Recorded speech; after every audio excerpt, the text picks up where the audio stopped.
right, other people dive in on this, but it occurred.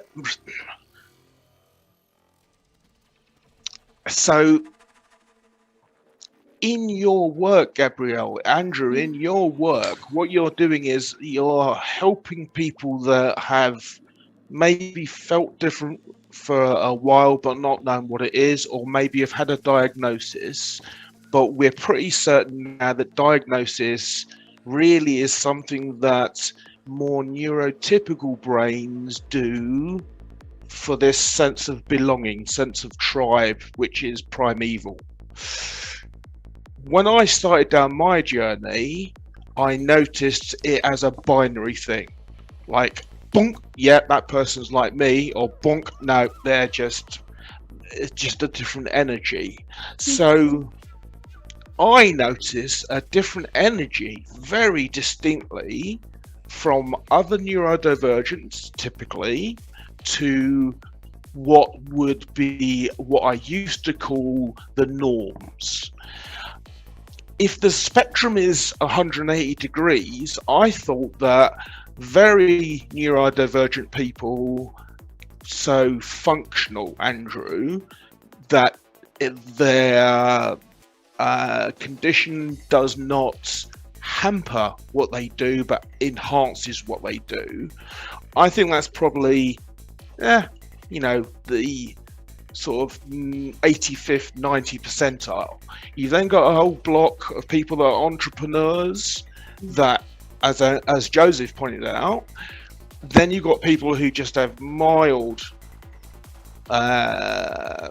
occurrences, and then you have people who are more neurotypical. What's people's view on that?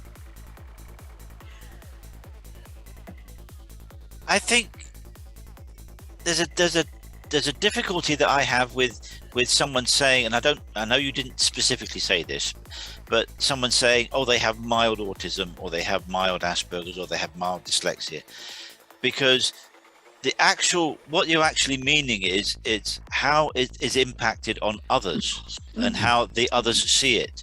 Exactly. You either have dyslexia or you don't. You can't have, well, I don't know about dyslexia, but with Asperger's, I have Asperger's. I don't have 70% Asperger's, I have Asperger's.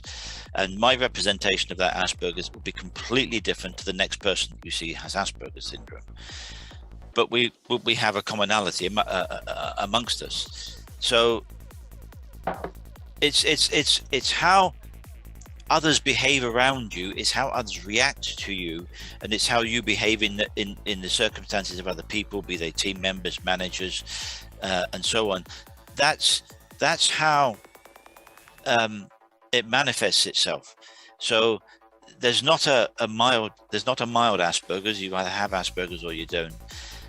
But it's how that relates to the people around you and how they react to it and how easy or difficult you get on with them. I mean, I had a geological career before I knew I had Asperger's, and there were times that I got on quite well with my colleagues and my bosses, and things were fine, because that was their human nature, that was their ability to see the skills and the abilities that I had, rather than, oh, hang on, he's not particularly good at that, so let's all focus on that and berate him for that and degrade him for that.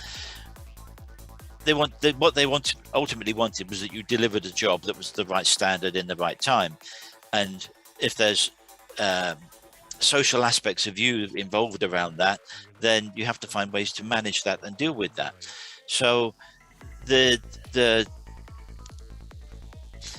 it's about the reaction and the treatment of you by others is how it's viewed, which is different from how you have it. May I ask?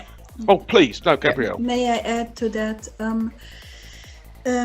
What is very important to understand who you are is also to understand what your needs are and how to communicate the needs to others so that others can understand how to treat you and how to collaborate with you.